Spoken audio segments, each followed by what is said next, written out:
This is Thinking Out Loud, a conversation between two Christian apologists about current events through the lens of Christian hope. Hosted by RZIM speakers Nathan Rittenhouse and Cameron McAllister, this is a podcast for people who want to see the ways in which Christianity modifies our understanding of the state of culture.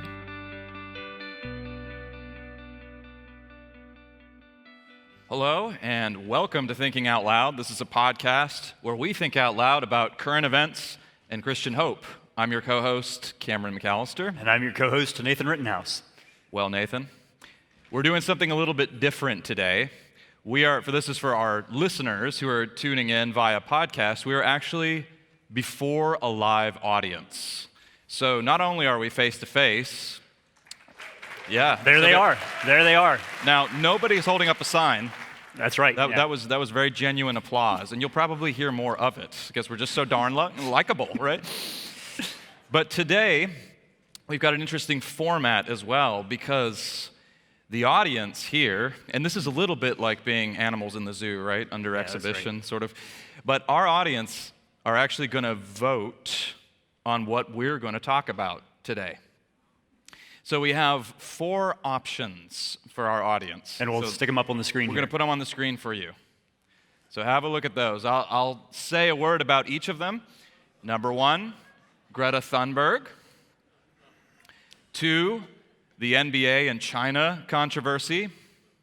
3, the Ellen DeGeneres and former President George Bush controversy over their friendship. And then finally, the upcoming election. And so, Nathan, excellent. Yes, you have the unenviable task of actually mediating this here. And I'm a little bit nervous because this is my first time counting a vote in Florida. So, I'm not sure if this is. We'll see how this goes. So, all right, we're going to do this by a show of hands, so you can judge the people beside you who vote differently than you do. Those for Greta. Both of them. Okay. The NBA and China. Okay, you're looking here. Ellen DeGeneres and George Bush. Okay, and the upcoming election. Oh, yeah. There we have it. Looks like we're doing the upcoming election. Excellent. Yeah, something that we actually did predict. And in light of the comments from our friend Oz Guinness, I think the sort of gravity of the situation has been spelled out. But let's begin with the word gravity, though, okay, Nathan, because I think that there's an ongoing sense of, I would say, fear, but also growing exhaustion in our nation as we approach the election. So I think the way that I would like to begin by framing this, and of course you're free to deviate here, yep, but would be, what really does our fundamental posture look like as we begin to head towards next November? So yeah, and let me step back even a step further there and ask, do you think that the weight or the gravitas of the moment is collective or individual? Because it seems to me that there's a sense in which we're looking at this, and the conversations that I have with people are more flippant, carefree. The conversations, it used to be you never talked about faith or politics. Now every conversation that I had on the flight in the Uber on the way down here was about faith and politics. And so there's an openness, a general, I don't want to say lack of respect or caring, but it feels different to me in that way, in the way in which I think about political conversations happening in the past. Yeah, and I think that there's probably a pretty pronounced discrepancy sometimes between the way these conversations play out on the news. That's what I'm pushing and on at, social right. media, right. And in our everyday experience, there seems to be, and you can insert jokes here about millennials not wanting to go through all the trouble to register to vote. Yeah. And all of that. But actually, in my experience, Nathan, it's seeming to be more the case that people are invested and that they do care. I mean, we're free, of course, because we're up here to bring in some of the other discussion items. Greta Thunberg wasn't very popular, but let's bring her in for a second. Sure. When she made her now viral speech, she was then 15 years old. So in some ways, you can see that as a kind of barometer of a changing dynamic among younger people, where there is a real sense of this matters intensely, the future hangs in the bounds, and not quite, well, though it's not always that sort of crisis mode, right, I think we're seeing more interest and more investment on an individual basis. Yeah, and I'm optimistic about that. I think you're asking about our overall posture because there is in our time, we're becoming post-apathetic in a time of moral outrage. So people actually do deeply care now. in the sense that I remember when Alicia and I were in Boston, whatever, morality, ISIS starts chopping people's heads off, and people are like, we want to say this is evil, but maybe it's cultural. Like, we don't have the framework, and so then we can talk about morality there. Now people deeply care. Did the president do this or did the president not do this? And so there's a revival of a desire for the truth to be known that I see as a very optimistic thing, just culturally speaking, about our posture to some of these things that are fundamentally necessary for us to have a stable society. Well, I'd like to latch onto that for a second, because so often when we talk about politics right now, and increasingly it's difficult to separate politics from virtually any issue these days, right? Yeah, it's everything. It's just touching on everything, because in a secular world, in many ways, politics is all we have. It's true. We've kind of lost that transcendent source, so it's just this kind of immanent frame, as to use the word from Charles Taylor. But I actually have been quite encouraged as well. On the one hand, outrage culture has so much that's lamentable. We see it's a new sort of shame and honor system that's deeply vicious, but on the other hand, suddenly, people care deeply about the state of justice around the world and in their own neighborhoods. And I think that is a modest step in the right direction in some ways, because I think finally we're beginning to get a little bit of traction in our conversations as Christians about what's right and what's wrong and how we determine that. So, and I think the issue there is I wouldn't say that there's a cultural hunger and thirst for righteousness, but I would say that there are deep desires for genuine stability and actual hope. And if you look at a political campaign, they've been won on the concept of hope before in the past, but actually everybody is approaching them with the posture of hope, of if we can get this person elected, these people elected, we get this party in position, then it gives us hope for the future. Things look dismal now. But the hope is if we can get such and such. That being said, I think in our generation, we look at the options and we're like, you know what, we don't want to play this game. Of sinking our hope totally into a political system, and that is what's bringing up some of these deeper conversations in a helpful way, I think, for the engagement that we have with people. Well, another piece, though, that I think plays in here, and we're touching on it, and it's been mentioned a little bit, our friend Os Guinness mentioned it, is this growing, what I want to call, there's this sort of growing principled case against civility. Sure. And it's happening on all sides of the political spectrum. In fact, we're probably like 2 minutes from falling out with each other. Exactly. Right now, I can feel the ire building. Yeah. I mean, I've always been envious of your beard, and now it's just worse when I'm live in front of you. But talking about these issues, it's a power construct, man. I think so. Yeah. I definitely think so. But if we're looking at the growing case against incivility, on the one hand, you can think about people who are more conservative who will say, look, the stakes are simply too high now. We can no longer afford to be naive, and we can no longer afford to roll over and play dead. We need to fight hard, because this is a vicious culture war, and they are targeting our families, they're targeting our children. But on the other side of the aisle, and this is pointed out quite well in a book that we've discussed before, a book by Jonathan Haidt and Greg Lukianoff. Yeah. Yes, got it right that time. Yes. The Coddling of the American Mind. Coddling of the American Mind. They point out that one of the great untruths that's taken root on American campuses, but really pretty much culture-wide on the left, is that life is a battle between good people and evil people.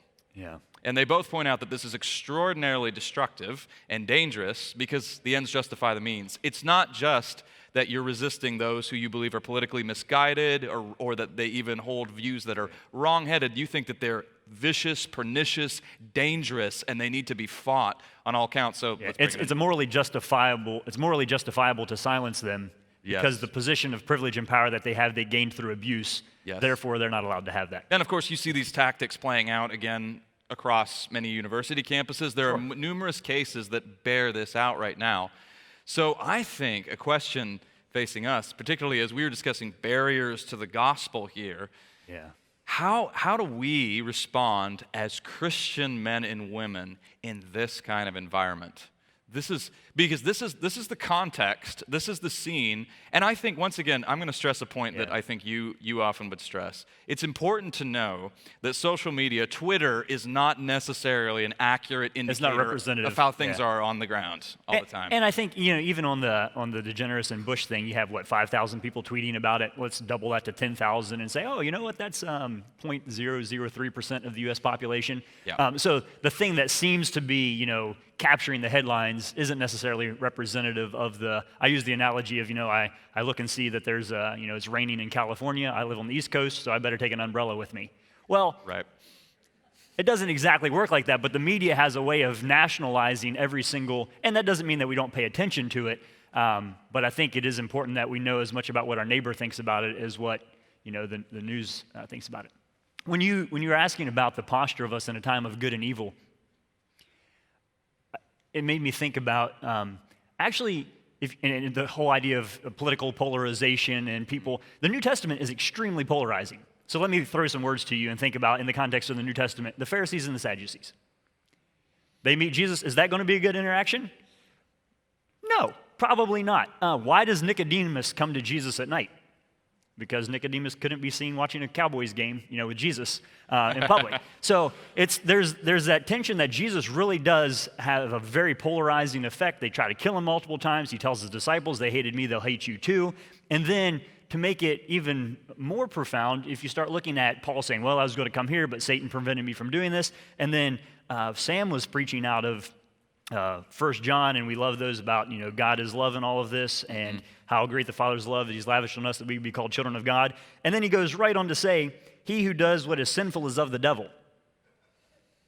And it's just that clear that Christ came to destroy the work of the devil, and these people, this is how we know who the children of God are and who the children of the devil are. That, you want to talk about a battle between good and evil, Yeah. This is not new. However, what is new here is that we're labeling people as good and evil rather than good and evil as good and evil.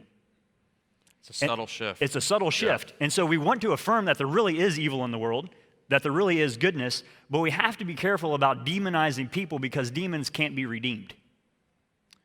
Ooh. Say it again. So we can't demonize people because demons can't be redeemed. We don't have an atonement structure for the demonic. Evil isn't redeemed in that way, but people can be.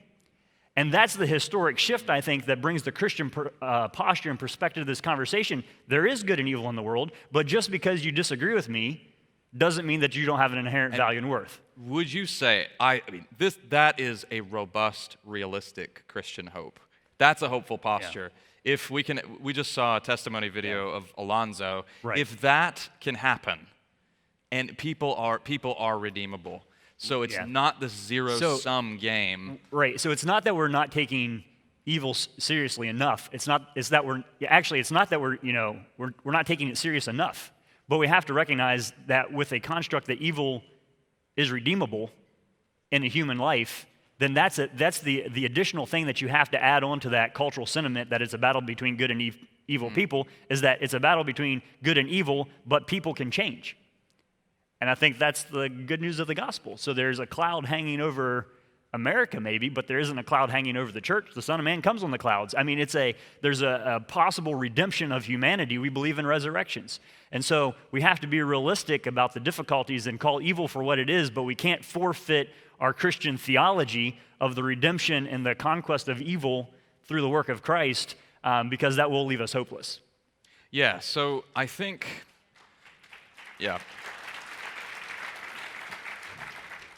you were talking about the early church, and interestingly enough, so many theologians now are comparing the time that we're living in more and more to the sort of setting of the early church, where the gospel was greeted as with true hostility, and it really clashed with the surrounding cultural landscape. And I think you're seeing that more and more. And so I find myself often going back to the book of Acts and looking at the comportment of the apostles in this early church period as they find themselves confronting these different systems of idolatry, and also kind of looking at their political posture. Yeah. So here's kind of the direction I want to take this. You're free to, we can swerve anytime we want, because this is thinking out loud. That's what we do. But a number of years ago, I think it was about 2 years ago, James K.A. Smith's final installment in the Cultural Liturgy series came out. There was Desiring the Kingdom, then there's Imagining the Kingdom, and finally there's Awaiting the King. Yeah. And there's a wonderful phrase that he uses in that book. And of course he says, we as Christian men and women are those who are awaiting the King, our heavenly Savior. And he has this great phrase, and I think it really is helpful as I think about the upcoming election and our political posture, and it's I'm on the edge of my seat, literally. yeah. So let's see if I can build this up anymore. Yeah. It's going to be a letdown at this point. Why did I do this to myself? I always do this to myself. The phrase is holy ambivalence. I don't feel like there's sufficient sort of awe at that statement. But yeah. I had a holy ambivalence about it, that's why. There you go. That's right. You stopped short. But a holy ambivalence. On the one hand, we do care.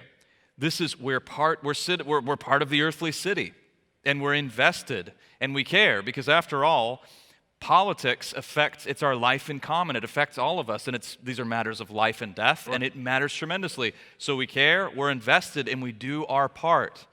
But on the other hand, we recognize that in the end, all things are in our Lord's hands, and this is not an excuse for any kind of quietism or any shirking of our responsibilities, but it also keeps our hearts at rest.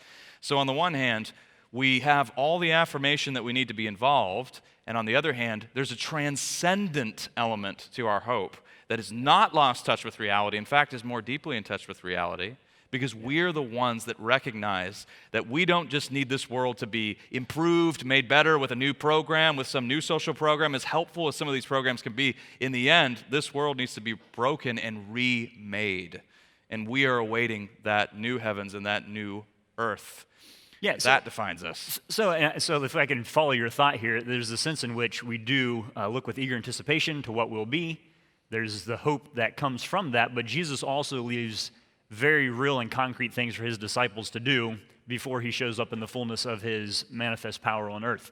And so I think what you're trying to do there, or he's trying to do there, is outline for us a model of an already not yet, where our action is already, but the fullness of our hope is not yet.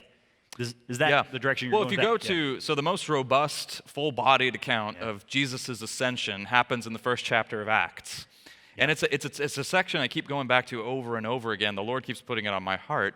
And there you see the Lord, there's a couple of really interesting dynamics there, all of which are graciously included by detail-oriented physician Luke, right? He wants those details in there. And so the apostles, what do they ask Jesus at this time? Are you, Lord, at this time restoring the kingdom? Yeah, so earthly focus. Yes, an earthly focus.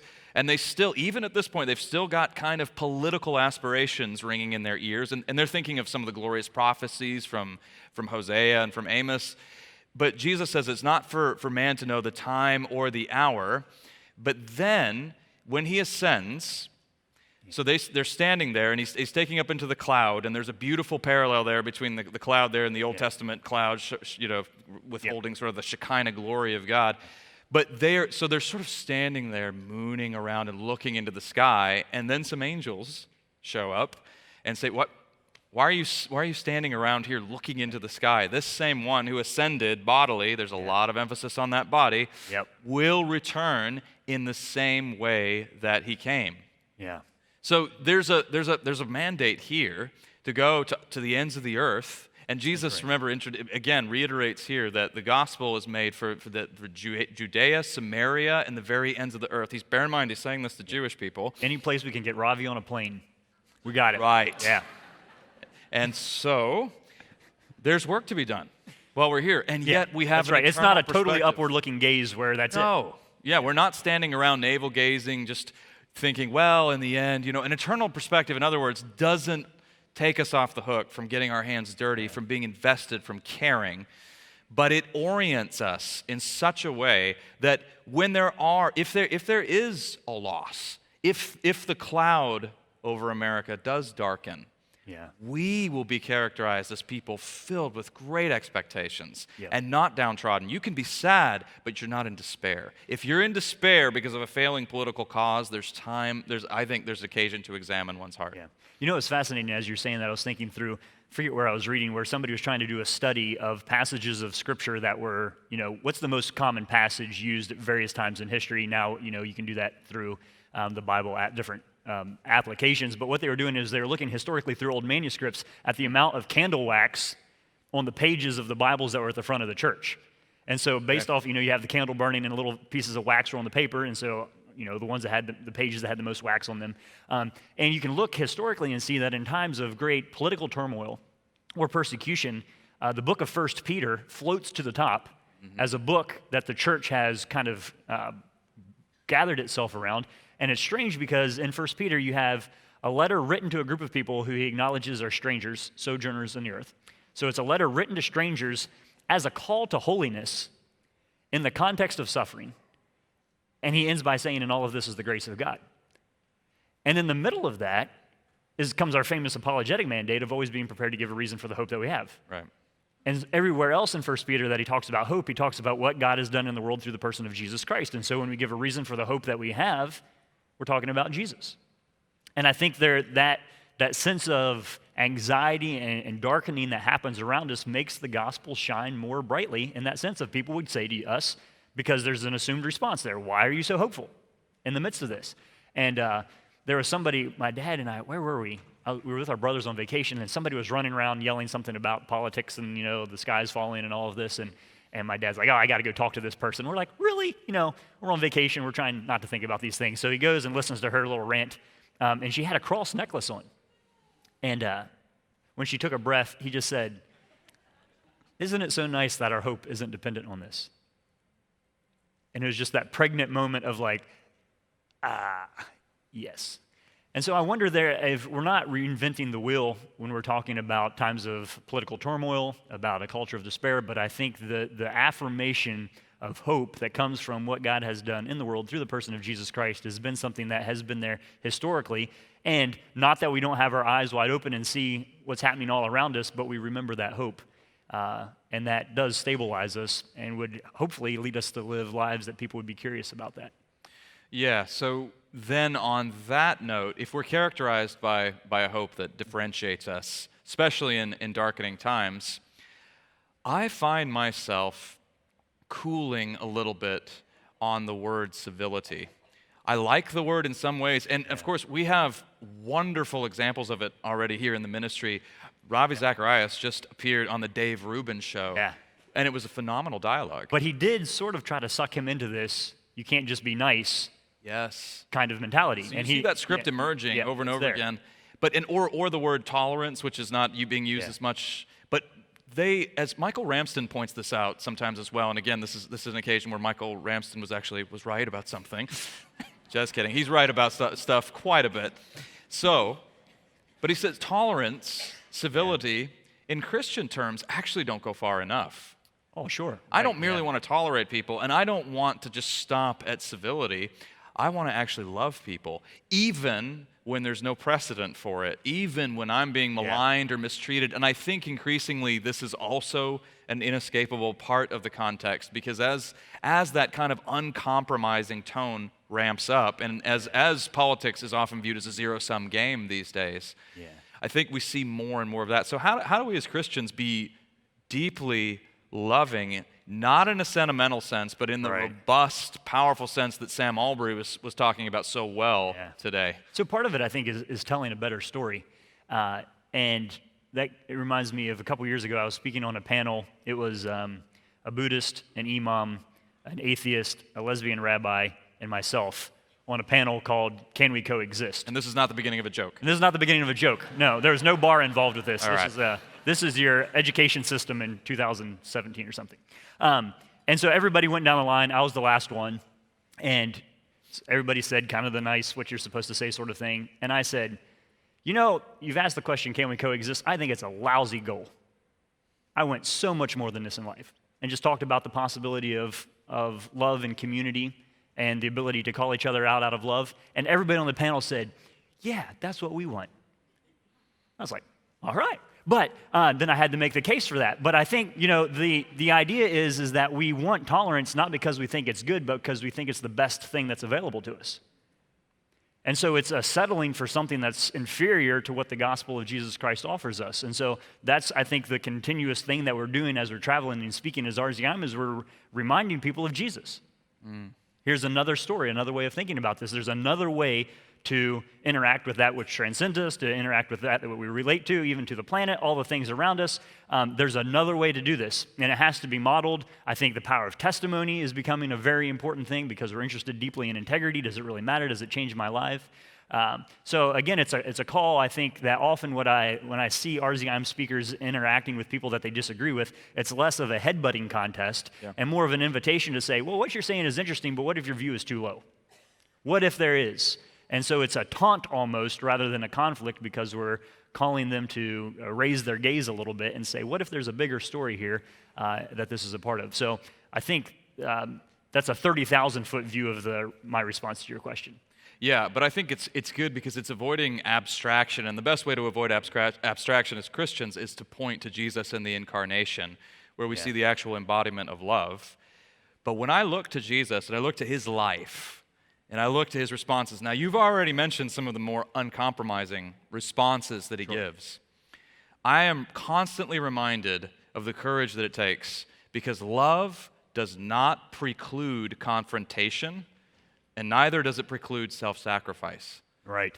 And see, therein lies that pivotal balance that is so hard for me. Because personally, I tend to be a little bit better at one of those than the other. I'm decent in the confrontation department often. I think a lot of people in frontline ministry are... No. Yeah, well, let's talk about this right now. Not as good at, are a little bit better in the confrontation department, calling out, and we need that. We desperately need honesty too. I think that's I think that's at the heart of some of the pushback against civility sometimes is for people to say, look, let's not pretend, let's not have this utopian political vision that there's not huge matters at stake. We need to be honest. But on the other hand, if my pursuit of a political cause or truth comes at the cost of denigrating somebody, villainizing them, or demonizing them, that cost is too high. Yeah. And so I need to remind myself constantly, I never want to forget that the people I'm talking to are image bearers. But because they're image bearers, because I love them in the true sense, and to quote from Dallas Willard would often point out that to love somebody truly is to will the good for them. Right. What's best for them? And of course, that raises an important question. Yeah. What is the good? What in the world is the good? And of course, we would point to Christ and say he is goodness embodied. But to do that, and to do that well, requires often, yes, the ability to confront, but lovingly. Self-sacrifice is also called for. And so that means that we don't bow to any of the vicious tactics that we see around us. Or the separation tactic also. Because think about Jesus' disciples. Oh, there's the Canaanite woman. Send her away. Oh, there are the hungry people. Send them away. Oh, there are the children. Send them away. And so their response is detach, separate, and Jesus always stops, pauses, and invites into that. But then that sacrificing part you're talking about, and this is where the gospel terrifies me, because if you look at what's different about our time in like moral outrage, the uncivil nature of interaction, it's, oh, so-and-so associated with this person, and then they get crucified, not by the opposition, but by their followers who feel like they're being sold out. And so the question is can you get close enough to friendship with your critics without being crucified by your own people? Yeah. And the thing is, Jesus wasn't. And if Jesus wasn't, what's the hope for the rest of us? And so when you're talking about self-sacrifice in those interactions, I think that's one of the dangerous things that we have to be, well, maybe it's not dangerous, I guess it is dangerous, that we have to be open to, of recognizing that this might not go well with me because of the friendships or the connections that I make across the aisle, across the plain aisle, whatever. We face, actually RZIM as a ministry faces more heat from Christians who think we spoke someplace that we shouldn't have than from unbelievers. Yeah. And that's a fascinating thing of, oh, you associated with, yes, we went to tell them about Jesus. What was your other problem? You know, so it's but that's a real thing that's translating over from culture into, oh, you associated with, you were in the same building as that? Yes, we were. Jesus actually came to our planet with us. You know, it's so there's a model there that isn't a pie-in-the-sky utopian, if we're going to say that this can't be done well, then that's a weak theology that we're bringing to our political conversation. Okay. Well, I don't know. I think our time is counting down here. We've thrown a lot out there, and as always, we've resolved nothing. We've just given people more things to think about, things to have conversations with their friends and family about, and we really appreciate you sticking with us. You've been listening to another episode of Thinking Out Loud, a podcast where we think out loud about current events and Christian hope. To find out more about our ministry or to donate, visit our website at rzim.org, or in Canada, that website is rzim.ca.